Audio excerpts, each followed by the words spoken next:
솔직히 귀신 벤치랑 스모 데드리프트는 못하게 해야 된다고 생각함 크크. 이렇게 이야기하는 사람들 특징이 뭔지 알아요? 잘할 줄도 모르고 제대로 할 줄도 몰라요. 인정? 인정. 자, 여러분 반갑습니다. 오늘은 파워리프팅을 이야기하면 항상 따라붙는 테크닉적인 부분, 그래도 비교적 다른 종목에 비해서 정직하게 앉았다가 일어나는 스쿼트에 비해서는 그런 기술적인 부분, 테크닉적인 부분을 이야기하면 항상 논란이 있는 게 바로 이 제가 잡고 있는 벤치프레스와 데드리프트, 데드리프트도 스모 데드리프트가 되겠죠. 이 테크닉적인 부분, 기술적인 부분에 대한 이야기를 해볼 건데요. 사실 결론적인 부분만 놓고 이야기를 좀 해보자면 저는 테크닉 쪽에 그렇게 비중을 두는 걸 좋아하지 않아요. 이렇게 제가 이야기를 하는 게 사실 굉장히 좀 모순적으로 들릴 수 있는 게, 당장 제가 굉장히 경량급이기도 하고 벤치프레스도 그냥 적당한 아치가 아니라 굉장히 높은 아치를 쓰고 완전 맥스 그립을 이용을 하잖아요. 근데 그거 아세요? 제가 경량급 치고 굉장히 기술이 없는 편이에요. 테크닉이 없는 편이에요. 제가 이런 이야기 하면 좀 웃기긴 할 텐데 저 굉장히 힘캐거든요. 이게 지금 벤치프레스 이야기를 좀 했으니까 당장 일본 벤치프레서 분들을 보면 요 끝쪽에다가 손가락을 거는 게 아니라 걸고 돌려서 요 바깥쪽으로 내회전 강하게 쓰는 제패니즈 그립이라든가 블록보다 더 이렇게 세게 많이 돌아간 거죠. 진짜 테크닉을 극한적으로 이용하는 것처럼 보일 수 있는데 그렇지 않아요. 제가 작년 겨울쯤인가 12월인가 1월쯤에 벤치프레스 142.5까지 터치행고로 밀었었잖아요. 근데 135kg까지는 저 그냥 진짜 정직하게 요걸로 잡아가지고 요 엄지검지 잡아서 진짜 그냥 이대로 벤치하고 있었어요. 다른 게 뭐냐? 그립만 넓혀서 맥스 그립만 잡았다 뿐이지. 그래요. 벤치프레스를 할 때 딱 두 가지 패턴을 둬요. 등으로 당기고 하체로 밀고. 뭐예요? 결국 후인 강하게 잘 해주고 레그 드라이브 강하게 밀어주는 그 두 개가 끝이란 말이에요. 끝이 없단 말이에요. 다른 별 특별한 거 없었어요. 물론 그 중간에서 제가 제 스스로 뭔가를 좀 이용하려고 했겠지만 그런 테크닉적인 부분을 큐잉적으로 이용을 한다기보다는 그냥 내 몸의 쓰임새적인 그냥 움직임적인 부분을 가장 기초적인 그 대전제를 강화시켜 나간다는 거죠. 내가 아무리 스킬을 잘 쓰면 뭐야? 기본적인 내 능력치가 받쳐주면 스킬 개수도 쓸모가 없는 거예요. 그쵸? 자, 여기에서 그립을 최대로 넓히고 아치를 크게 높이는 것 그 자체가 테크닉이 아니냐라고 하는 분들이 분명히 있을 거예요. 분명히 있을 것 같아서 제가 짚고 넘어갈 건데, 그립을 넓히고 아치를 높인다는 게 가동 범위적인 이점을 가져가기 위해서 라고 생각하시는 분들이 있다면 그건 틀린 겁니다. 가동 범위적인 이점을 가져가는 게 있긴 하지만 그게 1순위가 아니에요. 그립을 넓히고 아치를 높이고 요골이 아니라 첫 골로 받아내면 받아낼수록 내 등에 대한 이용률이 훨씬 더 높아내진다는 거거든요. 이게 사람들이 벤치프레스가 가슴 운동이라고, 중량을 드러내기 위한 리프팅이 아니라 근육을 키워내기 위한 운동의 수단으로서 이렇게 이해를 하고 있다 보니까 벤치프레스를 가슴 운동이라고 생각하는 분들이 굉장히 많아요. 그게 아닙니다. 리프팅에서는, 그러니까 전신 협응성, 조금 더 기록을 내기 위한 벤치프레스로 가면 갈수록 내 등 후면부의 이용을 훨씬 더 크게 해줘야 된단 말이에요. 그렇게 후면부의 이용을 더 강하게 해내고 더 크게 가져가기 위한 셋업과 세팅을 가져가고 만들어내다 보니까 그립이 넓어지고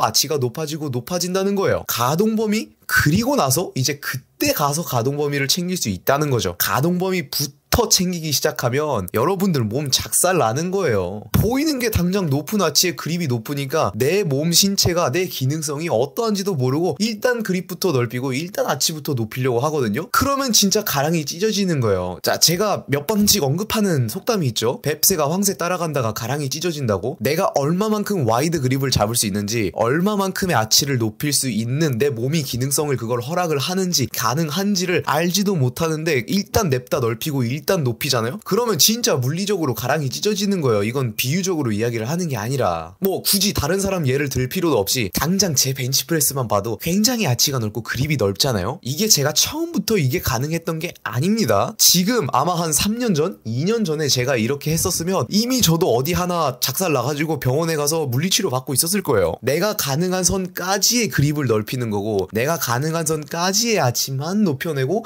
내 몸이 허용하는 정도까지의 중량과 허용하는 정도까지의 자세를 만들어내면서 그걸 가지고 개발을 시켜서 이제 조금씩 나가는 거란 말이에요. 그리고 그렇게 아치를 높여놓고 아니면 그립을 넓혀놓고 제페니즈까지 끝까지 써놓고 그런 식으로 하는 건 룰적인 부분 안에서 충분히 이용을 해내는 거잖아요. 사실 따져놓고 보자면 굳이 정직하게 밀어낼 필요가 없어요. 내가 그만큼 힘이 좋다면 그 힘적인 부분으로 이용해서 강하게 밀어내면 되긴 하지만, 그것보다 더 쉽게 힘의 손실을 줄여내면서, 그러니까 힘의 사용을 최대한 줄여내면서 중량을 정해진 룰 안에서 효율적으로 드러내면 훨씬 훨씬 더 이득이잖아요. 이건 제가 지난 영상에서도 이야기를 했었죠. 풀스쿼트까지만 앉으면 되는 거예요. 굳이 그 이상을 앉아낼 필요가 없다는 거죠. 그럼 그 이상부터는 그냥 힘의 손실인 거예요. 아슬하게 굴리프트 선만 맞추면 끝이라고요. 그게 베스트인 거죠. 굳이 에이티지 않고 풀 이상으로 진짜 깊숙하게 앉아내면 다른 사람들의 뭐 리스펙이나 와 대단하다 이 사람은 받아낼 수 있겠지만 나는 그만큼 힘을 더 써내고 있는 거라. 뭐 그건 그런 이야기고. 그럼 벤치프레스도 똑같아요. 내가 아치를 만들어내지 않고서도 그냥 밀어내는 힘으로 벤치프레스가 커버가 돼요. 그만큼 힘이 돼. 그럼 그렇게 미세요. 상관없어요. 그런데 벤치프레스라는 종목을 진행을 할 때 바벨이 뭐 몇 센티 이상을 움직여야 된다 이런 룰이 있어요? 없어요. 바벨이 가슴까지만 닿으면 된단 말이에요. 그 거리적인 부분을 얼마 이상 움직여야 된다, 얼마 이상 움직이면 안 된다라는 룰이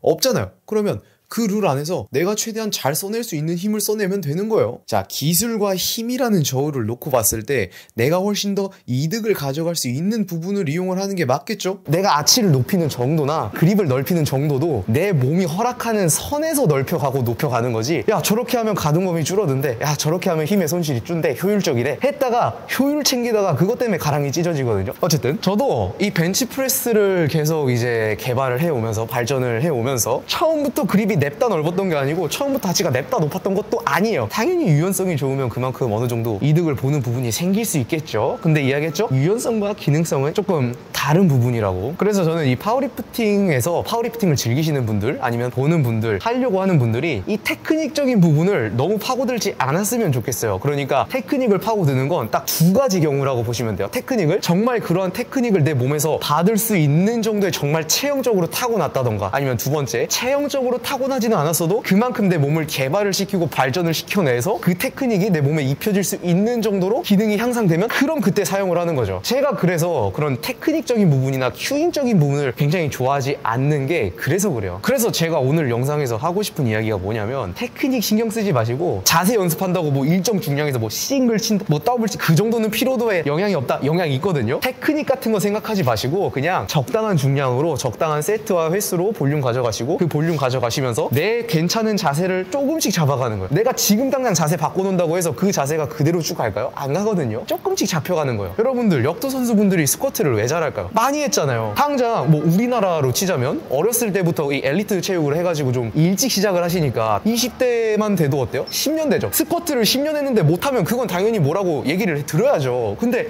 아니잖아요. 그냥 내가 잘 다치지 않으면서 계속 뭔가 구력을 쌓아온 게 있으니까 그 안에서 나만의 기틀이나 나만의 큐잉이나 나만의 기술 같은 게 잡혀요, 알아서. 근데 그걸 지금 내가 가능한 선 이상으로 냅다 이렇게 뛰어 넘어버리려고 하면 내 몸에서 좋아하겠어요? 너 이거 하지마 하지마 하다가 거기서 이제 빵 터지면 병원 가는 거라고. 그런 테크닉적인 부분에 대해서 너무, 저도 어차피 동의는 하지만 그걸 모든 분들한테 일률적으로 파워리프팅 하세요? 테크닉 쓰세요? 라고 절대 권장하지 않는 이유가 이거예요. 돼야 쓸 수 있는 거예요. 돼야. 이 부분 잘 생각해 주시면 좋을 것 같습니다. 자, 그래서 오늘 영상은 이 정도에서 마무리를 해보도록 하고요. 영상 유익하셨다면 구독과 좋아요 부탁드리고 저는 또 다음 영상으로 찾아오겠습니다. 테크닉 타령하지 마세요. 저도 그냥 깡 힘으로, 어떻게 보자면 그냥 깡 힘으로 135까지 벤치 민 거예요. 지금 제 체급에. 하면 됩니다.